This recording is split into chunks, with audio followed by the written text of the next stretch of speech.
Wanted to make another video since I finally got to ride my bike on a good day with the street being dry and it being in the 70s. First, I guess I'll give a little talk about this exhaust.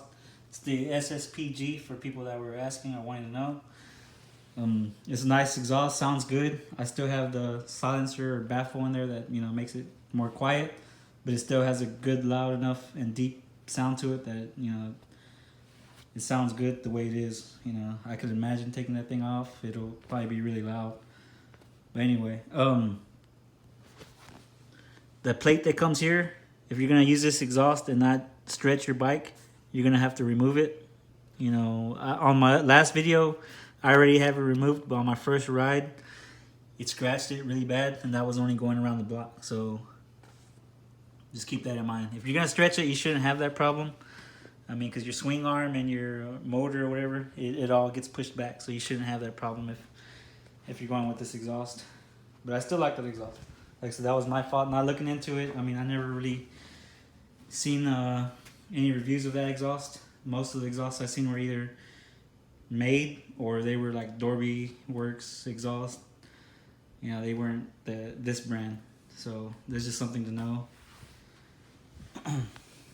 Then finally got my top speed. On here, if you go by this, it maxed out. So I'm not sure if that would have been 45 or what. But right here, it maxed out. Thankfully, the light didn't come on. I know some people were saying, oh, the light came on after riding top speed for a while. That didn't happen to me. On my cell phone, however, using the GPS off my cell phone, read 43.9. So I guess we could say 44, 43. Also, I wasn't tucked in. I know on some websites and some comments on other videos, people were saying, hey, you got to tuck in to get the extra 2 or 3 miles an hour.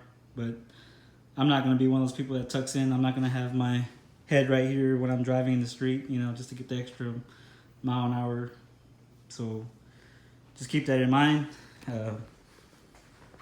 You could maybe get that 45 or 46 with being tucked in, but like I said, I was just giving you an honest review of how I ride the bike.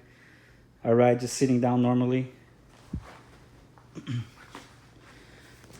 And I guess I got it tuned decent enough. Like I said, I topping out and everything, and topping out for a while at that. No backfires, no issues like that, so I guess I have it tuned decently, I guess. But just to recap, I got the NCY CDI Pellini variator using the factory belt. I got 5.5 sliders in there, and the Ruckus Airbox Delete kit with the jets that come with the kit. The only thing I didn't do was shim the needle. It comes with like a little washer that you can shim the needle with if you need it. Where I'm in Texas, so you really don't need it. You could just mess with the jets and tuning the carb.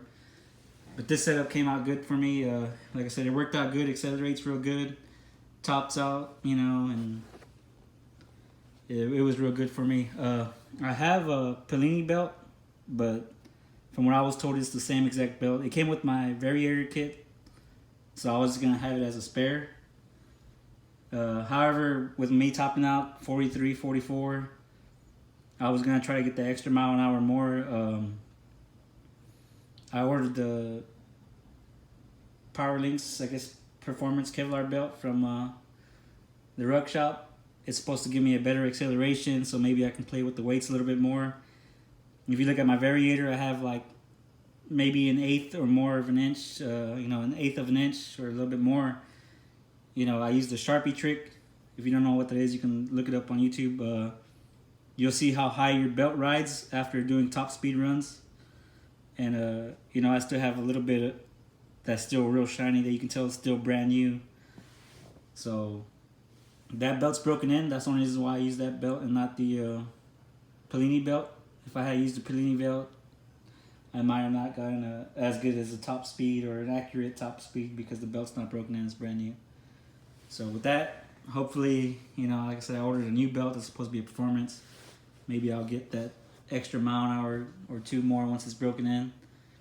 If not, with that belt also, like I said, I can add a heavier weight if it doesn't drop my acceleration.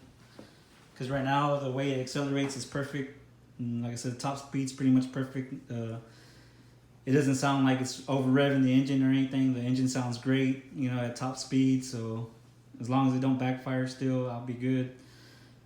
And like I said, I can top out for a couple miles, stop at a light, stop at stop signs, drive back in traffic, and the bike doesn't miss a beat. I know some people were saying after doing mods, their bikes would cut off, or they would go around the block, then they'd stop and the bike would turn off. Luckily, that wasn't the issue for me. So it's pretty good right now the way it is. But yeah, like I said, close to 180. I still have everything factory. I even have the factory back wheel still on. Just those few extra parts. And now I'm hitting 43, 44. Sitting down normally, not tucked in. So I'm pretty happy with that. I know some people saying factory they were hitting 43. Took them long, but they would hit 43. I'm not sure if that was tucked in or not.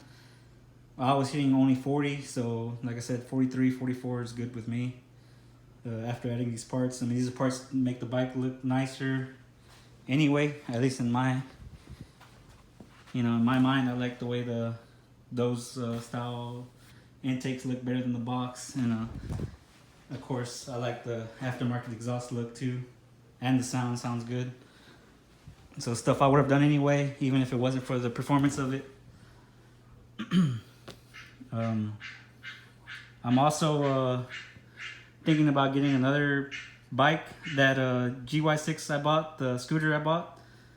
I was able to change the carb out, and I actually flipped it faster than I thought I would. I didn't even get to really make a video off of it. It was a Ruckus Viper 150, which is a 157 QMJ scooter. 150cc. It's all I needed was a new carb. I bought a cheap one from Amazon, and I drove it around a while. People were asking about it. If you look them up, they're really clean scooters. They got the same. They're really lightweight, but the body looks a lot bigger than most of the 150s. An older man asked me about it.